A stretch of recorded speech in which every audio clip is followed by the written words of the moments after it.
ॐ अज्ञानतिमिरान्धस्य ज्ञानाञ्जनशलाकया चक्षुरुन्मिलितं येन तस्मै श्रीगुरवे नमः। वाञ्छाकल्पतरुभ्यश्च कृपा सिन्धुभ्यैव च पतितानां पावनेभ्यो वैष्णवेभ्यो नमो नमः। नमो महावदन्याय कृष्णप्रेम प्रदायते कृष्णाय कृष्णचैतन्य नाम्ने गौरत्विषे नमः। हे कृष्ण करुणा सिंधो दीनबंधो जगत्पते गोपेश गोपिका कांत राधा कांत नमोस्तुते। तप्त कांचन गौरांगी राधे वृंदावनेश्वरी वृषभानुसुते देवी प्रणमामि हरिप्रिये। वृंदायै तुलसीदेव्यै प्रियायै केशवस्य च कृष्णभक्तिप्रदे देवी सत्यवत्यै नमो नमः। श्री कृष्ण चैतन्य प्रभो नित्यानंद श्री अद्वैत गदाधर शिवासादि गौरभक्त वृंद। हरे कृष्ण कृष्ण कृष्ण हरे हरे हरे राम राम राम हरे हरे। हरे कृष्णा। सर्वप्रथम मैं अपने गुरुपाद पद्म ओम विष्णुपाद अष्टोत्तर शत श्री श्रीमद् भक्ति वेदांत माधव गोस्वामी महाराज के चरण कमलों में अनंत कोटि दंडवत प्रणाम ज्ञापन करता हूँ। हम लोग श्रीमद् भगवद गीता के 13वें अध्याय का श्रवण कर रहे हैं, जिसमें हमारा 20वां श्लोक चल रहा है। जैसा मैंने पहले भी आपसे निवेदन किया, यह हमारे लिए बहुत इम्पोर्टेंट श्लोक है। इसको हम लोगों को बहुत अच्छी प्रकार से ध्यानपूर्वक सुनना चाहिए और देखना चाहिए कि क्या हम वास्तव में इस श्लोक के अर्थ को जी रहे हैं, क्या हमारे जीवन में ये श्लोक उतर रहा है। किन्हीं अंशों में जब तक हम उसको अपनी बुद्धि से स्वीकार नहीं करेंगे इस बात को, तब तक ये हमारे समझ में नहीं आएगी, हमारे आचरण में नहीं आ सकती ये बात। ये बड़ा प्रैक्टिकल श्लोक है। It is a practical oriented. इसको हमें अप्लाई करना है अपने जीवन में। और अगर सच मानिए, अगर ये दो श्लोक 20वां श्लोक और 21वां श्लोक, यदि हम ये दो श्लोक अपने जीवन में उतार लें समझ के अच्छी तरीके से, तो बहुत बहुत कुछ हमारी प्रॉब्लम्स, हमारे मन के अंदर जितना भी कालुष्य अंतःकरण में भरा हुआ है, काफी सीमा तक वो कम हो सकता है। ये बिल्कुल सच बात है। तो इन दोनों श्लोकों के ऊपर आप पूरा केंद्रित कर दीजिएगा अपने मन को। हम लोगों ने श्रवण किया 20वां श्लोक। कार्य करण कृतत्वे हेतु प्रकृतिरुच्यते पुरुषः सुख दुःखानां भोक्तृत्वे हेतुरुच्यते। भगवान एक बहुत बड़ा रहस्य इसमें बता रहे हैं कि जितना भी कार्य है इस जगत के अंदर, चाहे वो व्यष्टिगत हो चाहे वो समष्टिगत हो। व्यष्टिगत मतलब हमारे द्वारा इंडिविजुअली किए गए कोई भी कार्य व्यक्तिगत रूप से, और जो समष्टिगत क्रियाएं हो रही हैं, जैसे बारिश हो रही है, धूप निकल रही है, नदियां बह रही हैं, पौधे उग रहे हैं, कितनी सारी क्रियाएं प्रकृति की हो रही हैं, समष्टिगत क्रियाएं ब्रह्मांड के अंदर। तो ये सब क्रियाएं दोनों समष्टिगत और व्यष्टिगत हम नहीं कर रहे हैं। ये हमारे द्वारा नहीं हो रही हैं, ये संचालित हो रही हैं प्रकृति के द्वारा। उसी बात को कह रहे हैं कार्य करण कृतत्वे। कार्य जो हो रहा है उसका हेतु क्या है? प्रकृति। करण जो करने वाला है वो कौन है? प्रकृति। प्रकृति के 3 गुण। कृतत्वे, इसीलिए जो कर्तापन का क्रेडिट दिया जाएगा, डूअरशिप का क्रेडिट दिया जाएगा, वो किसे दिया जाएगा? वो प्रकृति को दिया जाएगा। हम अननेसेसरी उस क्रेडिट को अपने सिर के ऊपर लादना चाहते हैं। तो ये तो बेईमानी हो गई ना। काम कोई और करे और उसका सेहरा कोई और अपने सर पर बांधे। यही तो है चोरी जो हम कर रहे हैं, इसीलिए हम बंधन में फंसे हुए हैं। अरे भाई, जिसने काम किया है उसका क्रेडिट उसे ही लेने दो ना। लेकिन जब हम माया के अंडर में हैं तो ऐसा लगता है कि काम मैं कर रहा हूं, और ये मैं है क्या? मेरा शरीर, मेरा मन, मेरी बुद्धि, तो क्या ये मेरे हैं? यदि ये मेरे होते तो मेरी बात मानते ना। कभी शरीर मेरी बात मानता है? जब चाहे बीमार हो जाता है, जहां चाहे दर्द हो जाता है। मैं तो ना चाहता हूं मेरे हाथ में दर्द हो, मेरे पैर में दर्द हो, लेकिन हो जाता है। मेरी बात तो ना मान रहा है वो। उसका एक अपना सिस्टम है, वो अपने सिस्टम से, अपने लॉजिक से काम करता है।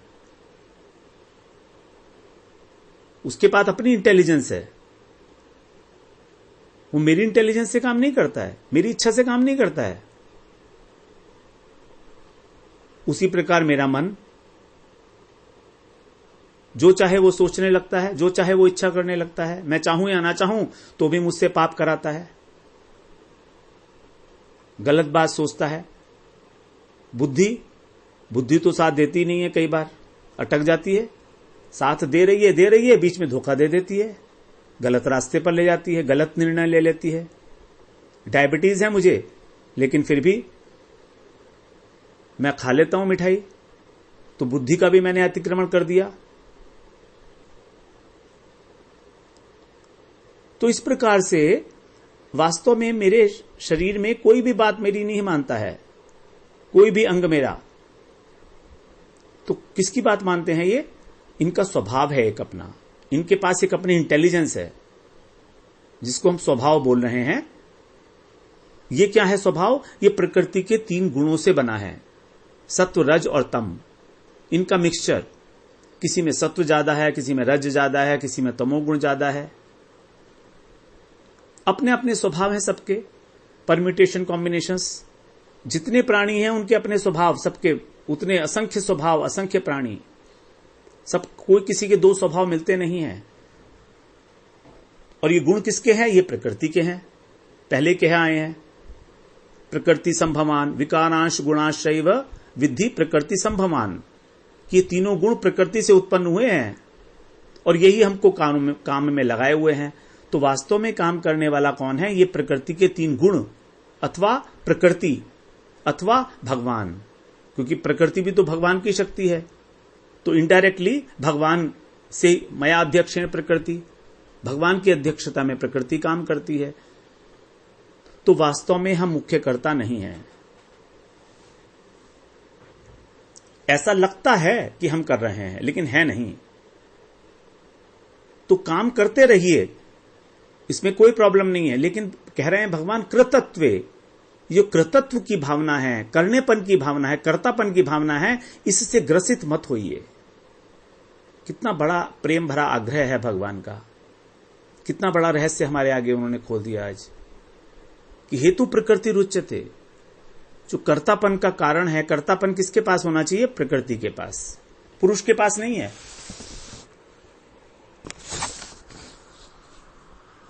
कार्य कर्ण कर्तृत्व हेतु प्रकृति रुच्यते। अभी हम लोग इसी लाइन पर रहेंगे, आगे की लाइन आगे श्रवण करेंगे। तो हम लोगों ने सृष्टि तत्व में श्रवण करा था कि महत्त्व का कार्य है अहंकार। ये 3 प्रकार का होता है, सात्विक, राजसिक और तामसिक।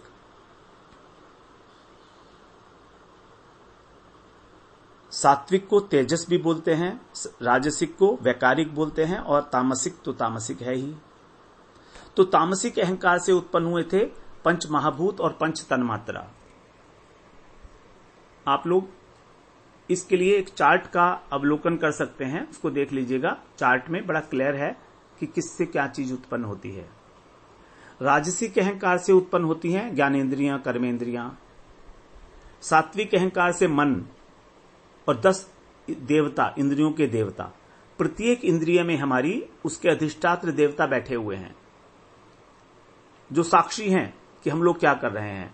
अगर हमारा नेत्र कुछ गलत चीज देख रहा है तो सूर्य साक्षी है, सूर्य उसका देवता है।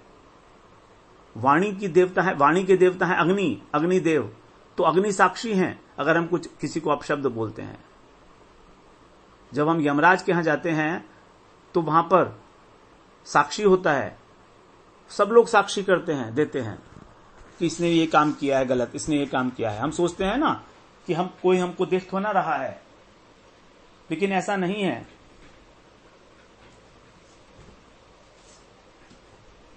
We are constantly under the vigil, CCTV लगा हुआ है, हम लोग लगातार निरीक्षण में हैं किसी ना किसी की। वो कौन है लोग? जो 12 साक्षी बताए हैं भाग के अंदर। छठे स्कंध में यमराज जी के जो दूत हैं वो विष्णु दूतों को बता रहे हैं कि किसी भी व्यक्ति के पाप और पुण्य का निर्णय ऐसे आर्बिट्रेरीली नहीं किया जाता है, उसके लिए भी 6 साक्षी हैं।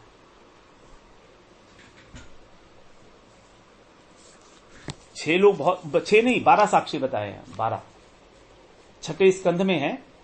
छठे स्कंध का प्रथम अध्याय का श्लोक है और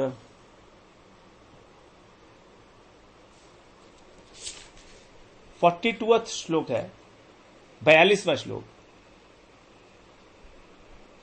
सूर्योग्निखम मरुद्गावः सोमः संध्याहनि दिशः कम कुहु कालो धर्म इति एते देहस्य साक्षिणः।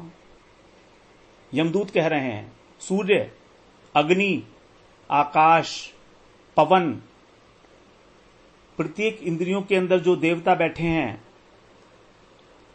वो चंद्रमा, संध्या, दिन, इसके अतिरिक्त रात्रि, दिशाएं, पृथ्वी और काल, ये सब साक्षी हैं।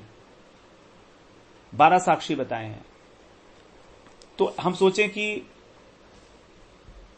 कोई साक्षी नहीं है हमारे पाप पुण्य का, ऐसा बिल्कुल नहीं है।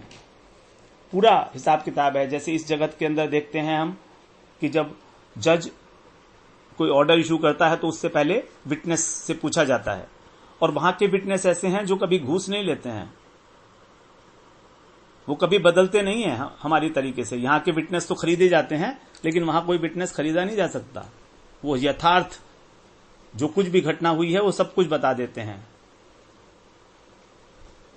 तो इस प्रकार से 10 हमारी इंद्रियों के अंदर बैठे हुए अधिष्ठात्र देवता हैं जो एक साक्षी हैं। एक साक्षी है ये 12 में से। जिस इंद्रिय ने गड़बड़ की है उस इंद्रिय के देवता वहां पर उसको बता देंगे कि हाँ मैंने देखा है इसको ये गलत काम करते हुए। तो वास्तव में जितनी भी क्रियाएं हो रही हैं ये सब अहम वृत्ति से हो रही हैं प्रकृति के अंदर। भगवान ने इस बात को अलग प्रकार से भगवद गीता में बताया है, उसको हम लोग एक बार रिव्यू करेंगे। 5 स्थानों के ऊपर भगवान ने ये बात कही है, एक जगह पर नहीं कही है। जो इंपॉर्टेंट बात होती है वो बार बार कही जाती है। सबसे पहले आते हैं हम लोग 3रे अध्याय में 27वां श्लोक, जो बड़ा प्रसिद्ध श्लोक है। प्रकृतेः क्रियमाणानि गुणैः कर्माणि सर्वशः। प्रकृतेः क्रियमाणानि गुणैः कर्माणि सर्वशः, 3रे अध्याय का 27वां श्लोक। बिल्कुल स्पष्ट है कि प्रकृति के द्वारा ही संपूर्ण कर्म किए जाते हैं। प्रकृति कैसे करती है? अपने गुणों के द्वारा। वास्तव में प्रकृति के गुणों के द्वारा ही सारे कर्म किए जाते हैं। फिर 28वें श्लोक में भी 3रे अध्याय के यही बोला, गुणा गुणेषु वर्तन्त इति मत्वा न सज्जते। जो तत्वज्ञ पुरुष है वो ये जानता है कि गुण ही गुणों में बरत रहे हैं। इसका मतलब क्या है? इसका मतलब है कि गुणों से ही सारे कार्य हो रहे हैं। जैसे सात्विक गुण, सात्विक अहंकार, अहंकार से सात्विक अहंकार बना, सात्विक अहंकार से मन बना, तो गुण ही गुण में बरत रहे हैं। गुण से सारे कार्य हो रहे हैं। उसके बाद 5वें अध्याय में जाएं, वहां पर 9वां श्लोक है, उसमें भी भगवान ने यही बात कही है। इंद्रियाणि इंद्रियार्थेषु वर्तन्त इति धारयन्, कि इंद्रियां अपने अपने अर्थों में बरत रही हैं। इसका मतलब है कि ये मान ले कि मैं कुछ भी नहीं करता हूं, इंद्रियां अपने अपने विषयों के अंदर बरत रही हैं अपने स्वभाव के अनुसार, तो मैं कुछ भी नहीं कर रहा हूं। What ever is happening only by the प्रकृति एंड नोबडी एल्स।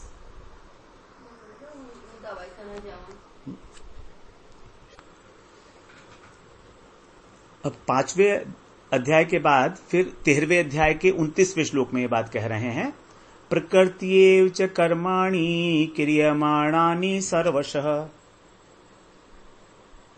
प्रकृत्येव च कर्माणि अर्थात संपूर्ण कर्म प्रकृति के द्वारा ही किए जाते हैं, किए जा रहे हैं। क्रियमाणानि वर्तमान काल है, ये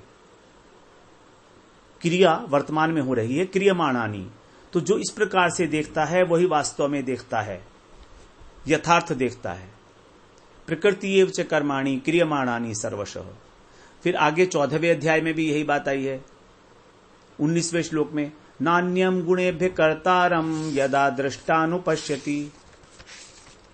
19वें श्लोक में 14वें अध्याय के, नान्यम गुणेभ्य कर्तारम यदा दृष्टा अनुपश्यति, जिस समय दृष्टा 3 गुणों के अतिरिक्त किसी को भी कर्ता नहीं देखता। बिल्कुल स्पष्ट कि कर्ता कौन है, 3 गुण प्रकृति के। तो तब वो ब्रह्म को प्राप्त हो जाता है, जब वो कर्ता नहीं देखता किसी और को मतलब अपने आप को। जब अपने आप को कर्ता नहीं देखता है, गुणों को ही कर्ता के रूप में स्वीकार करता है, तो इसका मतलब है कि हमारे अंतःकरण के द्वारा और हमारे बहिकरण इंद्रियों के द्वारा जो भी क्रियाएं, जो भी चेष्टाएं की जा रही हैं, वो सब प्रकृति के गुणों के द्वारा ही प्रेरित होकर की जा रही हैं। तो इसलिए हम लोग हो गए प्रयोज्यकर्ता और प्रयोजक कर्ता हो गई प्रकृति। अब क्योंकि प्रकृति भगवान की शक्ति है, इसलिए हम ये भी कह सकते हैं कि जो मुख्य कर्ता है वो भगवान ही हैं। बीच में एक माध्यम है प्रकृति, क्योंकि भगवान कोई भी कार्य डायरेक्ट नहीं करते हैं, प्रकृति के माध्यम से करते हैं।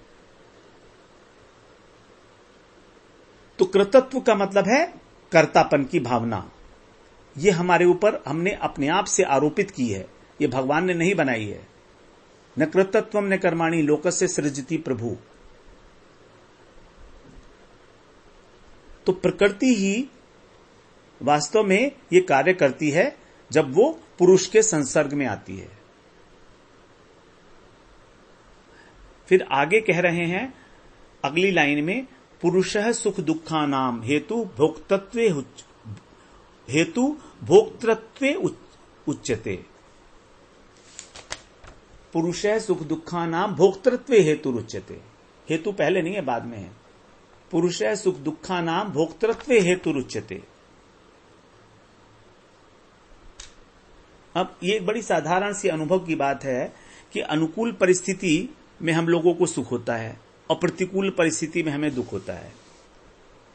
तो वो भगवान कह रहे हैं ये सुख और दुख का जो भोग है, इसका जो कारण है, उसका कारण क्या है? पुरुष के अंदर भोक्तापन का भाव। अपने आप हमारे अंदर हमने जो भोक्तापन का भाव क्रिएट कर रखा है कि मैं भोगता हूं, मैं भोगता हूं, मैं भोगता हूं, यही है हमारे सुख और दुख का कारण, केवल भाव।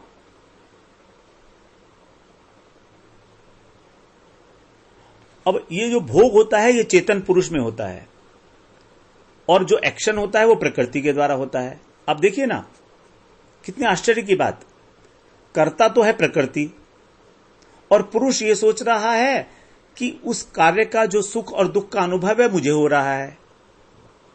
अब प्रकृति कैसी है? जड़ है और पुरुष चेतन तत्व है।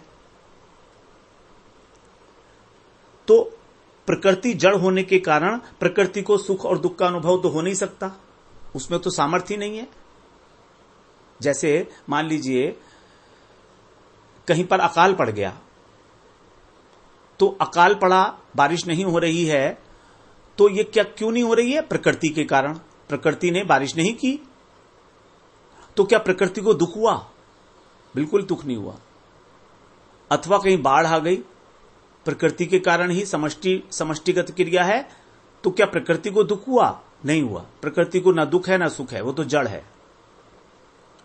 फिर जड़ फिर सुख और दुख का अनुभव किसको हो रहा है?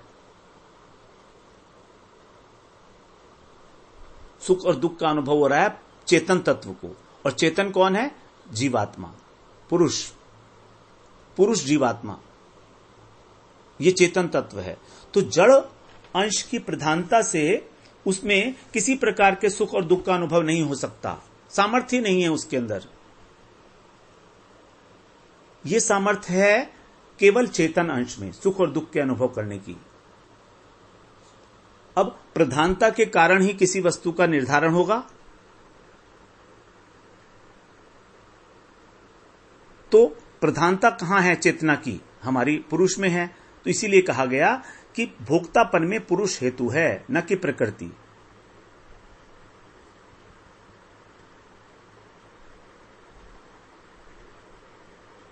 अब यदि हम ये कहें कि आत्मा तो निर्विकार है, आत्मा चेतन तो है लेकिन आत्मा निर्विकार है, अकर्ता है, उसको कोई छू नहीं सकता, तो फिर आत्मा को सुख दुख का अनुभव क्यों हो रहा है?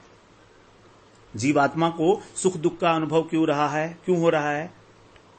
और अगर आप कहें कि मन को हो रहा है तो कहेंगे कि मन तो जड़ है भाई, प्रकृति की देन है, प्रकृति का कार्य है। जैसे स्थूल शरीर जड़ है वैसे मन भी जड़ है, तो फिर मन को भी सुख और दुख का अनुभव क्यों हो रहा है? तो आत्मा को भी सुख दुख का अनुभव नहीं होना चाहिए, मन को भी नहीं होना चाहिए, क्योंकि मन तो जड़ है, और शरीर भी जड़ है, उसको भी नहीं होना चाहिए। फिर अनुभव हो किसे रहा है सुख और दुख का? इसका समाधान यह है कि यद्यपि भोक्ता तो मन है, वास्तविक भोक्ता कौन है? मन है सुख और दुख का, आत्मा नहीं है। लेकिन फिर भी आत्मा का सबसे पहला आवरण है हमारा अंतःकरण, जो उसके बहुत निकट है, सूक्ष्म शरीर, मन बुद्धि अहंकार और चित्त। और आत्मा की आसक्ति है मन में। इस आसक्ति के कारण मन को सुख दुख का अनुभव हो रहा है।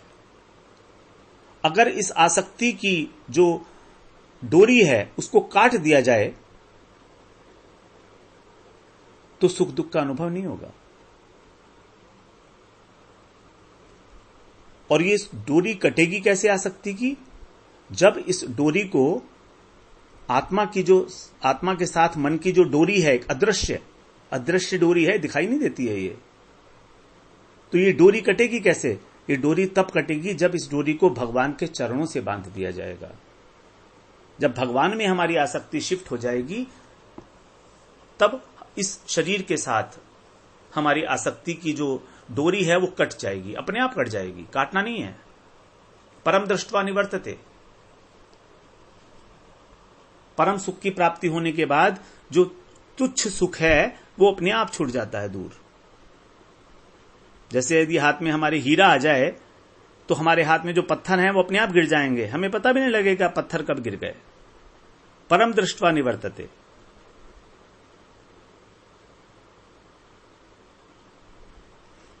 अदृश्य रस्सी है, ये दिखाई नहीं देती है।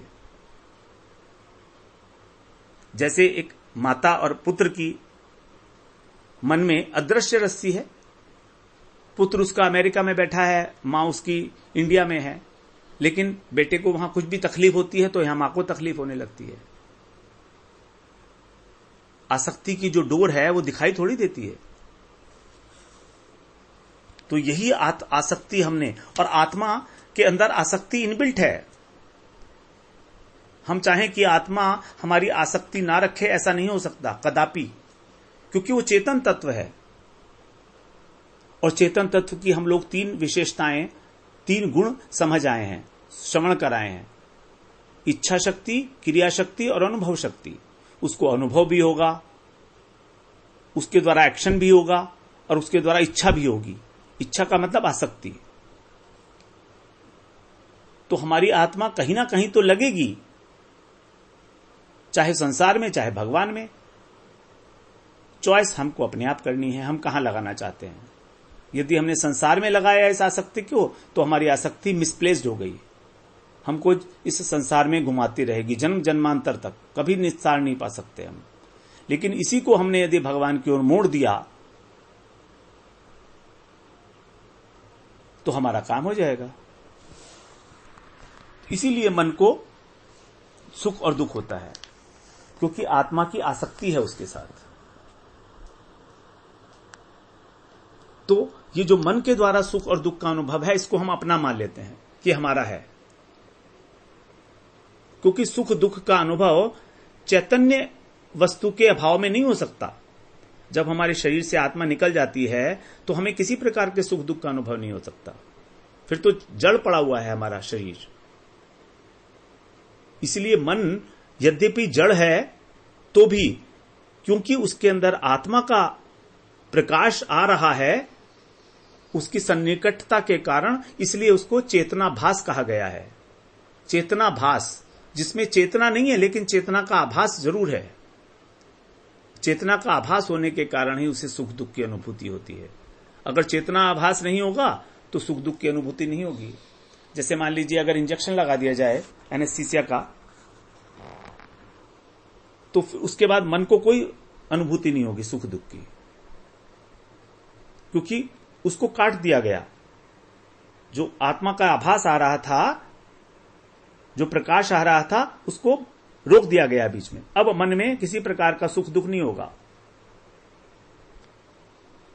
तो चेतनाभास कहा गया है आत्मा को, मन को, जबकि आत्मा शुद्ध चेतन वस्तु है।